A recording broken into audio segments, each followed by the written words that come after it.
할렐루야. 오늘도 우리에게 귀한 생명 주시고 또 복된 하루의 시작을 허락하신 살아계신 주님께 귀한 영광과 감사 올려드립니다. 목요일 아침입니다. 계속되는 아침 말씀 묵상 이어가도록 하겠습니다. 오늘 본문 말씀은 예레미야 34장 1절부터 7절까지의 말씀, 예레미야 34장 1절부터 7절까지의 말씀을 통해서 오늘 이 아침에 우리에게 주시는 하나님의 말씀의 은혜를 함께 나누도록 하겠습니다. 유다의 마지막 왕은 시드기야 왕입니다. 그의 이름은 하나님의 공의, 여호와의 공의라는 이름이 담겨져 있는 그것이 시드기야 왕의 이름입니다. 그렇지만 그에게는 공의나 정의로움이나 의로움이 전혀 찾아볼 수 없었던 그런 악한 왕이었습니다. 하나님께서 이 시드기야 때에 마지막 기회를 한번 주십니다. 예루살렘을 멸망시키는 데 있어서 마지막 기회를, 하나님의 배려가 되겠습니다. 하나님의 마지막 배려이자 마지막 기회를 이 시드기야 왕에게 허락을 하시는데, 오늘 본문 말씀을 통해서 한번 이 내용을 자세히 들여다보도록 하겠습니다. 먼저 1절부터 3절까지의 말씀입니다. 1절 말씀에 보면은 바벨론이 유다에 쳐들어와서 여러 성읍이 함락되고 있지만 아직 수도인 예루살렘이 포위되지 않는 상태에서 주어진 말씀이다라는 것을 설명을 합니다. 하나님의 마지막 배려이자 마지막 최후 통첩이 되겠죠. 예루살렘이 바벨론 왕에게 넘겨질 것이고 시드기야 왕은 사로잡혀서 바벨론 왕을 보게 될 것이고 또 그 앞에서 말하게 되고 바벨론으로 끌려갈 것이라는 말씀을 2절과 3절 말씀에서 이렇게 주십니다. 이것은 멸망에 대한 예언이기는 하지만 그러나 이후에 시드기야가 당한 일과 비교해 본다면 그래도 이게 나은 처우를 어떻게 보면 제시한 것입니다.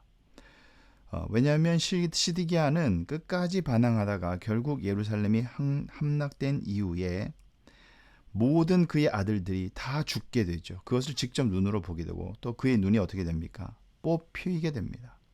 두 눈이 산 채로 뽑혀서 더 이상은 볼 수 없는 그런 맹인이 되어버리고 마는데, 어쨌든 시드기야로서는 지금 이때에 바로 항복해서 바벨론에 끌려만 갔어도 바벨론 왕을 만나서 그냥 얼굴을 대면하는 그 수준의, 여기 우리가 2절 3절 말씀을 본 대로 그냥 끌려가고 그리고 그가 포로로 잡혀가서 왕과 마주할 것이라는 그 정도 수준에서 끝나버릴 수도 있었지만 끝까지 그는 고집을 부리고 마지막 최악의 상황을 그가 맞이한 것입니다.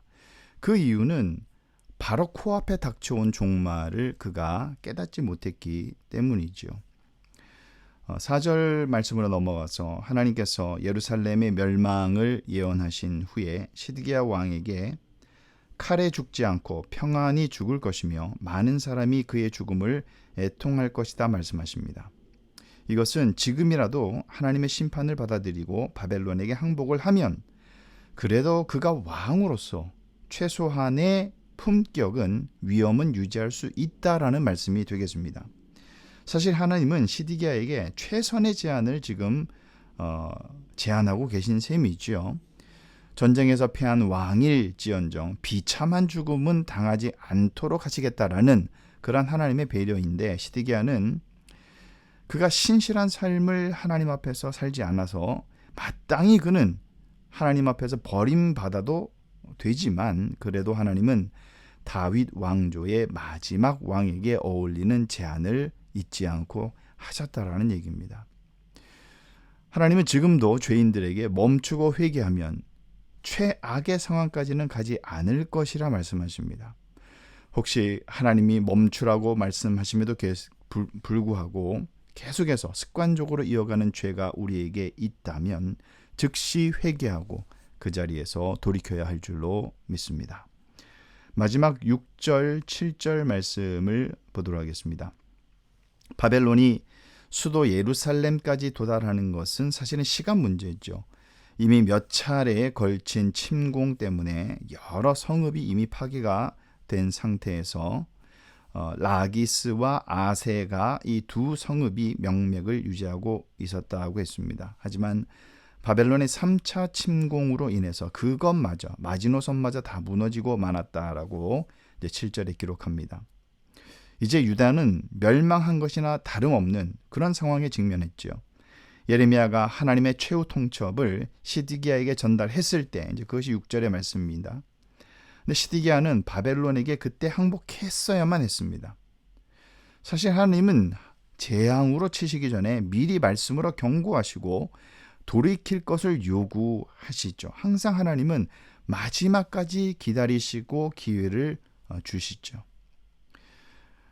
우리가 참 어리석기 때문에 끝까지 우리가 감추고 숨길 수 있으리라 생각하는 것들이 있습니다. 그러나 그것이 드러나고 파국이 이르기 전에 어떻게 해야 됩니까? 속히 하나님 앞에 회개하고 돌이켜야 하는 것입니다. 예레미야가 마지막으로 시드기야에게 찾아가서 하나님의 음성을 들려주었을 때에 우리도 마찬가지입니다. 우리도 하나님께서 누구를 통해서 그 음성을 들려주실지는 알 수 없습니다만 여러분 그 음성을 들었다면 우리는 속히 최악의 상황은 맞이하지 말아야 될 것입니다. 즉시 하나님께 회개하고 돌아오는 그러한 심령이 복된 심령입니다. 오늘 말씀의 결론을 맺겠습니다. 매일매일의 삶 속에서 하나님의 자비를 누릴 수 있다는 것은 정말 엄청난 기회입니다. 엄청난 축복입니다. 우리는 주님이 다시 오시는 그날이 언제인지 알지는 못하죠. 그러나 그때가 시시각각 다가오고 있다는 사실만은 우리가 알고 있습니다. 신랑이 언제 올지는 알 수 없지만 그러나 반드시 온다라는 그 사실만은 알기 때문에 신부는 기쁨으로 기다릴 수가 있는 것이죠. 하지만 자신의 고집대로 또 자신의 생각대로 그렇게 시간을 허비하다가 결국에는 우리가 열처녀의 비유를 통해서 보듯이 혼인잔치에 들어갈 수 없는 고집부리고 어리석은 그 모습이 오늘 시드기야에게도 나타나는 것입니다. 하나님의 명령을 따르지 않고 고집부리는 어리석은 모습이 혹시 우리에게 없는지 점검해 보아야겠습니다. 그리고 버리지 못하는 습관적인 죄가 있다면 바로 회개하고 하나님의 자비를 얻을 수 있는 마지막 기회를 놓치지 말아야 되겠습니다. 오늘도 매일매일의 삶 속에서 하나님 주시는 귀한 은혜와 또 그 자비, 또 하나님 주시는 귀한 말씀의 은혜와 능력으로 오늘도 세상을 이기며 넉넉한 마음으로 함께 주님과 동행하시는 그러한 저와 여러분 되시기를 예수님의 이름으로 축원합니다.